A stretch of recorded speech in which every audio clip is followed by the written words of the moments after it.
ya fue enviado a sus respectivos correos, así que esperamos tener una jornada entretenida con respecto al tema que nos convoca.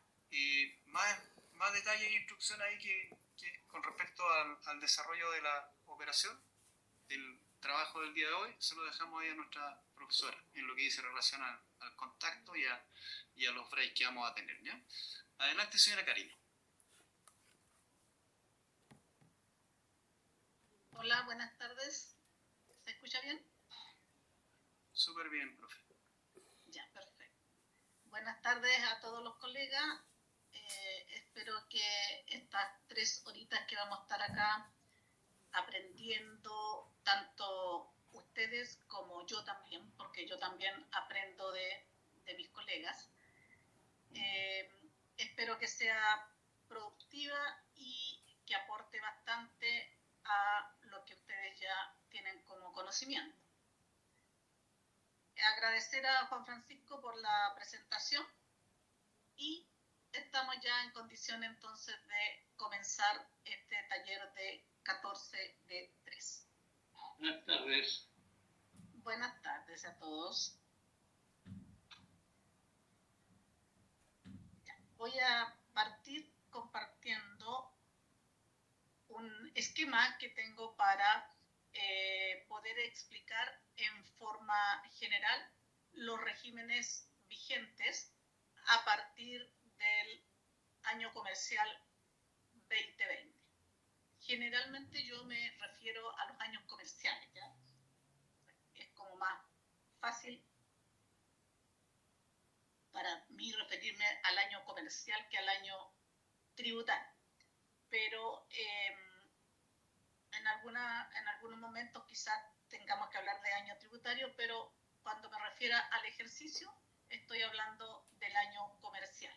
Y lo otro, que yo todavía estoy en el 2022, o sea, todavía no me cambio el folio al 2023. Así que todo lo que hable es del ejercicio comercial 2022.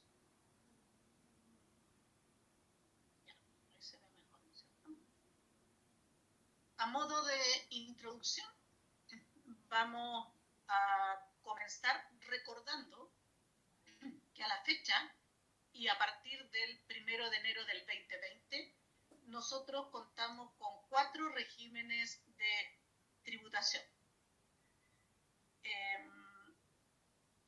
Antes de partir, lo que decía Juan Francisco, si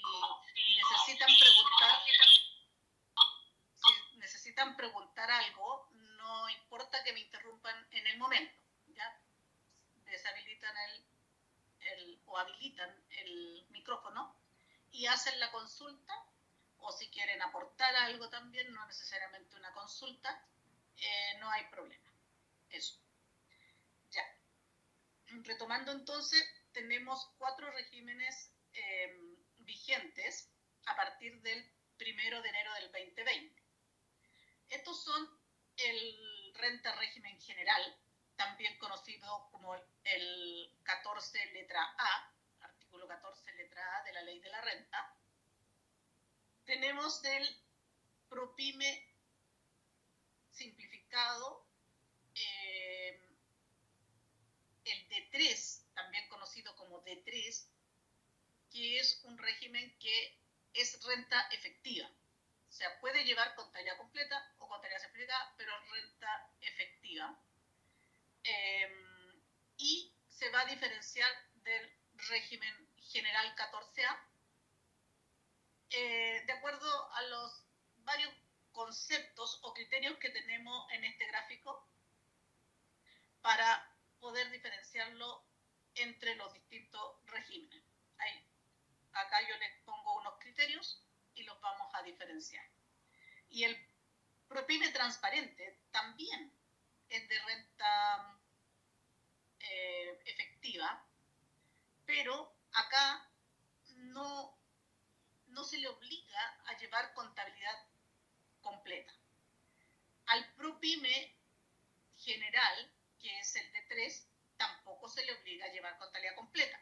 Él puede optar por contabilidad simplificada, pero lo debe hacer a través de una petición administrativa. Sin embargo, al transparente simplemente se le regula con la contabilidad simplificada. Y por último tenemos el régimen de renta presunta, que es un régimen que no es con renta efectiva. La base imponible se presume y va a depender del área o el sector al que se dedica el contribuyente que tributa en base presunta, que puede ser agrícola, transporte o minería. De eso va a depender la base imponible, pero no hay renta efectiva. Si hablamos del régimen general, es un régimen que está obligado a llevar contabilidad completa y se le llama con imputación parcial. ¿Por qué se le llama con imputación parcial o semi-integrado también se le llama?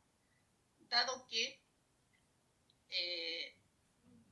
la trayectoria tributaria nos establece que los contribuyentes que están afectos a impuestos de primera categoría tienen el derecho de entregar como crédito al global complementario el impuesto de primera categoría pagada, ¿ya? Al global complementario de los dueños socioaccionistas del impuesto de primera categoría pagada. En el 14, letra A, se entrega el 100% del crédito, pero ellos, en el formulario 22, tienen la obligación de restituir. El 14A opera para cualquier segmento, o más bien dicho, no tiene ningún requisito. Podría ser un ProPyme que quiere tributar en 14A y no tendría ningún impedimento para hacerlo. ¿Por qué querría un ProPyme tributar en un 14A? Lo analizamos eso en el año comercial 2020, cuando iban a entrar en vigencia los regímenes, y en realidad habían diversas alternativas o opiniones en el respecto de quedarse en 14A. A modo de ejemplo, se puede decir que los que conocían el ex 14 TER o estaban tributando bajo el ex 14 TER no habían tenido una muy buena experiencia en el tema de fiscalización para los ex 14 TER o bien en el tema bancario para el ex 14 TER. Y cuando nace el ProPyme y la forma de determinar la base imponible es similar al ex 14 TER, por lo tanto, podría haber sido una de las razones en el cual, a pesar de cumplir con los requisitos de ProPyme, elija 14A. Pero eso fue en el año comercial 2020, donde la tasa del régimen general 14A era el 27%, y es ahora, pero el ProPyme era el 25%, o sea, habían 2 puntos de diferencia. Sin embargo, en la época de pandemia, se rebaja la tasa para el ProPyme al 10%, por lo tanto, ahí en realidad no había mucho donde perderse y mejor quedarse en ProPyme desde ese punto de vista. Ahora, ¿qué pasaba en el año 2020 con aquellas empresas que tenían un monto significativo de pérdida tributaria? También estaba la alternativa de quedarse en 14A, dado que a lo mejor en un año o 2 años futuros no iba a estar afecto impuesto, no se le iba a afectar con el 27, ni siquiera con el 10 tampoco, ¿ya? E iba a conservar esa pérdida tributaria actualizada. En cambio, en ProPyme, esa pérdida se se iba a ir actualizando. Otra razón que se planteaba también dentro de los cursos y talleres que hacíamos era más vale diablo conocido que diablo por conocer, ¿no es cierto? Siempre nosotros habíamos determinado la base imponible considerando el artículo 29 al 33. En cambio ahora nos cambiaban el método. También podría haber sido una comodidad. No sé si alguno tiene alguna otra razón por el cual, cumpliendo con los requisitos de PROPYME, sería mejor estar en 14A, que nos pueda compartir.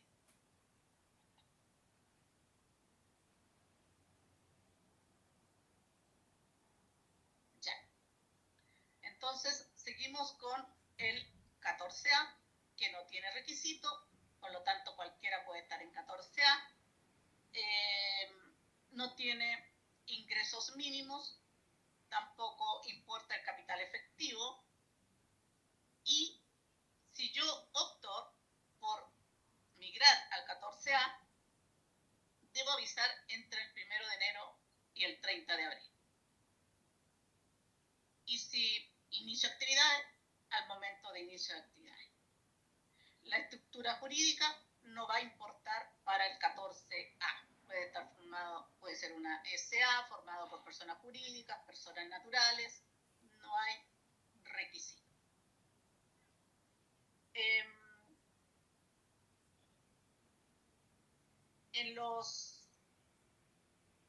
En el tipo de contabilidad y registro obligatorio, en el régimen 14A, vamos a tener como obligación los libros auxiliares y los libros generales.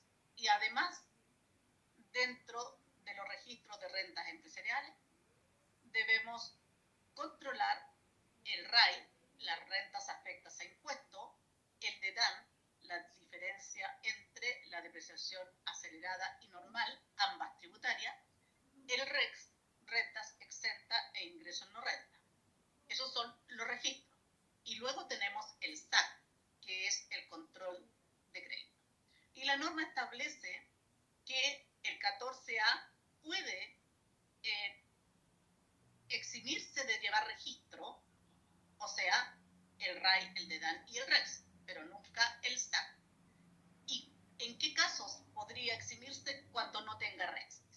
Y eso suena como lógico, porque si tiene puras rentas afectas, no necesita llevar un control. Sin embargo, se aconseja y se recomienda que siempre se lleven los registros empresariales, porque puede haber en algún caso que haga o término de giro, que haga devoluciones de capital, y uno tenga que empezar a reconstruir los registros empresariales. En cambio, si los mantenemos desde su nacimiento, que es el 2020, y eso también se alimentaba, ¿no es cierto?, de la antigua tributación que era a través del FUT, sería mucho más fácil en caso de término de giro o en caso de devolución de capitales, por ejemplo, o en caso también de cambio de regímenes también. ¿Cómo tributa la empresa? Acá la 14A tributa sobre rentas percibidas o devengadas y sobre gastos pagados o adeudados. La base imponible la vamos a determinar considerando el artículo 29 al 33. ¿En qué consiste eso? En que tomo el resultado del ejercicio y comienzo a hacer los agregados que no me acepta la ley de la renta como gasto aceptado y las deducciones que me indica el 33 número 2. Así voy a determinar la base imponible del 14 letra A. También esta base imponible va a tener derecho a la rebaja del incentivo al ahorro, que establecido en el artículo 14 letra E de la ley de la renta, y la tasa es de un 27%.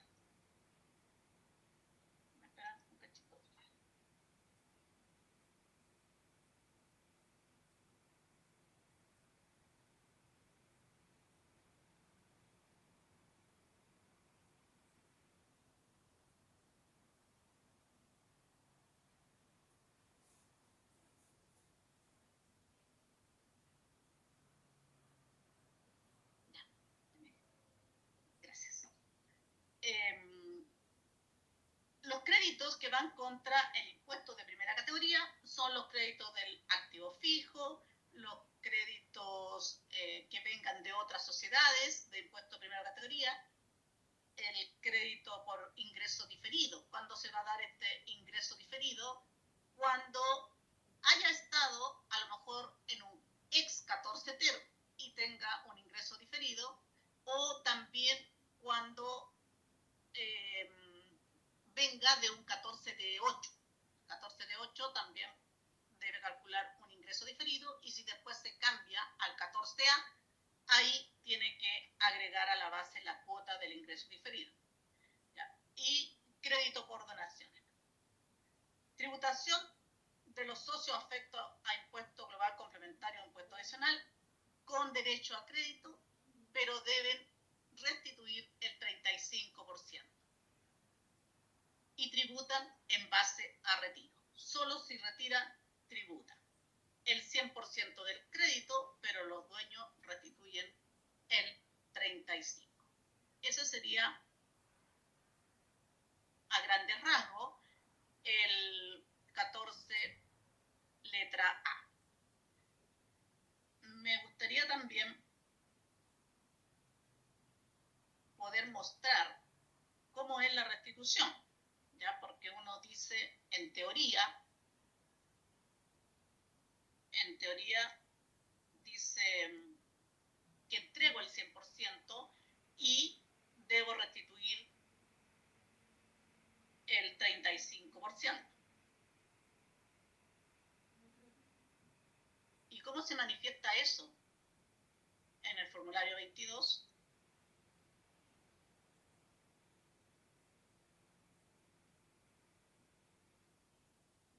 Acá vamos a tratar de verlo.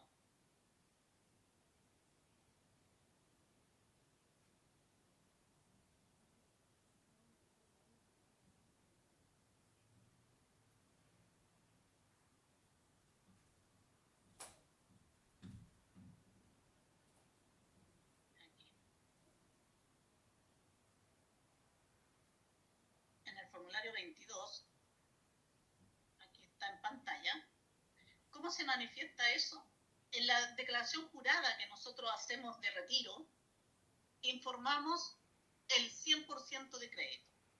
Y ese 100% de crédito que va a llegar a formulario 22, ya sea con la obligación de restituir, o sea, sin la obligación de restituir, con derecho a devolución o sin derecho a devolución, acá va a llegar el 100% que lo cruzo con la DJ 1948. ¿Ya? Por eso hablamos de que si bien es cierto, a veces se habla de tener derecho al 65%, sí, matemáticamente sí, pero al hacer la DJ yo entrego el 100% y luego voy a restituir el 35%, que sería en la línea 27, dice débito fiscal por restitución de crédito de impuesto de primera categoría, el código 1035. Ahí lo restituyo. Y luego, en el formulario, en el código 610, donde están los créditos de impuesto de primera categoría que tengo en la parte superior del formulario, van en el 100%. Por lo tanto, 610 menos el 1035, ahí me quedaría, se refleja el 65%. ¿Ya? Eso. Ahí está cómo se visualiza en el formulario 22. Continuamos entonces con el esquema. Este es el que nos convoca, el 14 de 3, que es con contabilidad completa o simplificada. Yo puedo optar. Se recomienda contabilidad completa, también para el tema financiero, en todos los regímenes, incluso en renta presunta, se recomienda llevar un balance financiero y poder mantenerse en ese balance financiero que no exista la posibilidad de que ese balance de 8 columnas sea solo tributario, ¿ya? Porque en realidad nuestra profesión es entregar información para la toma de decisiones, y la toma de decisiones está en base a la información financiera. ¿Y cuál es la información financiera vigente a la fecha? Son las IFRS.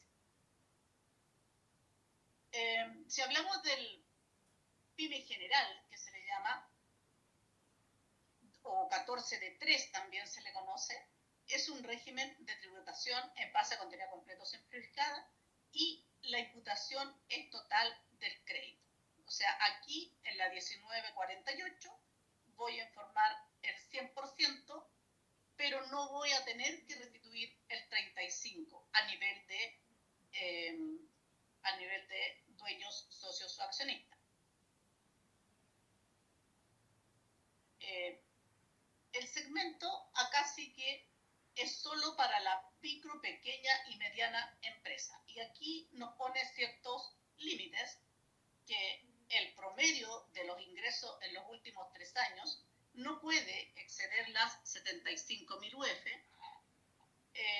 Además, tiene otros requisitos de otros ingresos, como por ejemplo la explotación de bienes raíces no agrícolas, o de capitales mobiliarios, o de participación en otras sociedades. No puede exceder el 35% de los ingresos totales. También ese es otro requisito. Y además, que para el promedio debemos considerar también los ingresos con empresas relacionadas. El capital propio, si estoy recién iniciando, no debe superar las 85.000 UF. También, si quiero acogerme a este régimen, debo avisar entre el 1 de enero y el 30 de abril. Y si inicio actividades, al momento del inicio de actividades. La estructura jurídica de esta empresa, del 14 de 3, puede ser cualquier tipo de sociedad. Tampoco lo limita. O sea, ahí estamos en igualdad con el 14A, pero sí debo cumplir los otros... algo me dice aquí. Ya. Pero sí debe cumplir los otros requisitos de ingresos. ¿Ya? Eso es lo importante, digamos, el tema de los ingresos. Respecto de los libros contables, si opto por llevar contabilidad completa, también debo llevar los libros auxiliares y los libros generales. Si opto por llevar contabilidad simplificada, ahí me someto a las reglas del ProPyme transparente.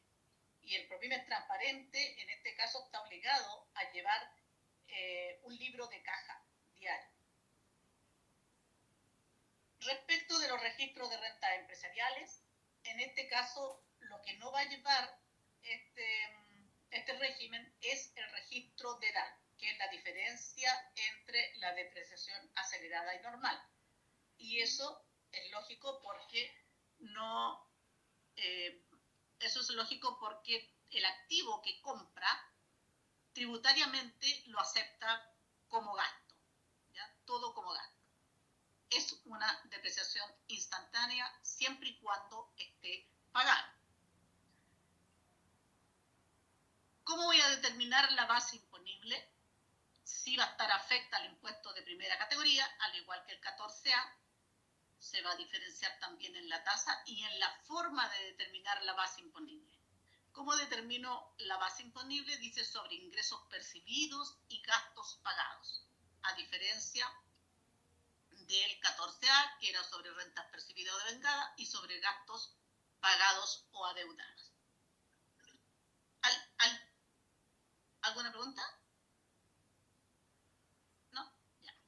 Al igual que el 14A, también tiene derecho al incentivo al ahorro, que este es un incentivo que consiste en que yo puedo rebajar la base imponible hasta el 50% de una base que voy a determinar distinta a la base imponible para el incentivo al ahorro.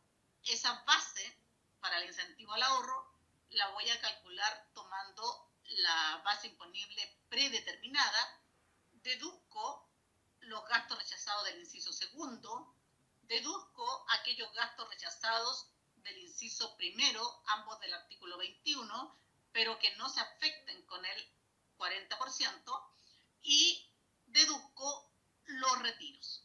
La diferencia con el 14A, que acá, cuando deduzco los gastos rechazados y los retiros, van a estar actualizados. En cambio, en 14D3 va a ser sin actualizar. O sea, ahí hay una diferencia en la determinación del incentivo al ahorro entre el 14A y el 14D3. La tasa permanente es el 25%, pero con los años comerciales 2020, 21, 2022 se rebaja al 10%. Los créditos son los mismos que tenemos para el 14A, crédito por dividendos recibidos de otras empresas, crédito por ingreso diferido, crédito por activos fijos, crédito por donaciones. Tributación de los socios, afecto a impuestos finales, con derecho al crédito del impuesto de primera categoría pagado por la empresa sin obligación de restituir, 100%. ¿Y cuándo va a tributar? Solo si retira. En esos casos van a ir a tributar a global complementario. Y es el 100% de crédito. Luego tenemos el otro régimen vigente, que es el 14D8 o el 14 transparente, que es un régimen de tributación en base a contabilidad simplificada. Nada impide que lleve balance general o contabilidad completa, pero está eximida del impuesto de primera categoría por la propia ley. Debe cumplir los mismos requisitos del 14D3 y deberíamos agregar uno más, que es que debe estar formada solo por personas de impuestos finales, que no superen las 85.000 UF en el capital cuando se inicia, capital propio, y si quiere cambiarse a 14D8 debe avisar entre el 1 de enero al 30 de abril del año en que se incorpora al régimen. Al momento de hacer el inicio se incorpora en ese momento. Estructura jurídica, ya lo había dicho, empresas formadas solo por personas o contribuyentes de impuestos finales. Ya pueden ser sociedad anónima, SPA, pero solo sus dueños deben ser contribuyentes de impuestos finales. ¿Cómo tributa? Tenemos a través de una contabilidad simplificada y se le exige el libro de caja diario. La base imponible se va a determinar igual que el 14D3, ahí está, sobre base de ingresos percibidos. ¿Y cuál es la diferencia entre el D8 y el D3? En que acá, en la base imponible, no va a distinguir naturaleza de la renta. O sea, si hay acá en 14A, si tengo un ingreso no renta, si tengo una renta exenta de primera categoría, ¿qué voy a hacer yo en la base imponible? Una deducción. En 14D3, si tengo rentas exentas o ingresos no renta, no los voy a considerar como base imponible. Y si vengo desde el balance, determinando la base imponible del PROPYME, también debiera ser una deducción. Sin embargo, en el D8, todo tributa. No hay deducción de ingresos no rentas y rentas exentas. Incentivo al ahorro no aplica. Tasa de impuesto de primera categoría, 0. Créditos, acá contra el impuesto de primera categoría no va a poder tener créditos, ¿ya? Pero sí va a tener crédito hacia el global complementario de cada dueño socio accionista y podría ser el crédito de dividendos que vengan de otras sociedades, por ejemplo, o podría tener crédito de activo fijo, o también el crédito del ingreso diferido, pero contra el global complementario, no de primera categoría. ¿Ya? Tributación de los socios, se asigna la base imponible que se determine acá, se asigna a los dueños, por lo tanto va sin crédito. Acá se asigna la base bruta y por eso estaría sin crédito, porque no se va a afectar con primera categoría. Los retiros no es en caso que retire que va a tributar, sino en caso que cada vez que haya base imponible positiva, se asigna la base imponible y va a tributar con el global complementario en una línea especial para ello. Y crédito no hay. ¿Ya? Por último, tenemos las rentas presuntas, que a modo de resumen, acá ellas no están obligadas a llevar contabilidad.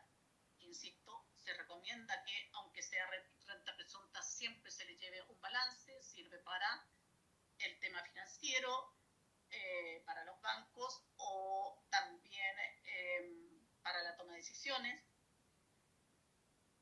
justificación de inversiones, etc. El impuesto de primera categoría también va a ser el 25% en este caso y se va a aplicar sobre una base imponible en una presunción, bajo una presunción. Si se trata de bienes raíces agrícolas, explotación de bienes raíces agrícolas, se presume como base imponible el 10% del avalúo fiscal, sea el dueño o el arrendatario quien lo explote.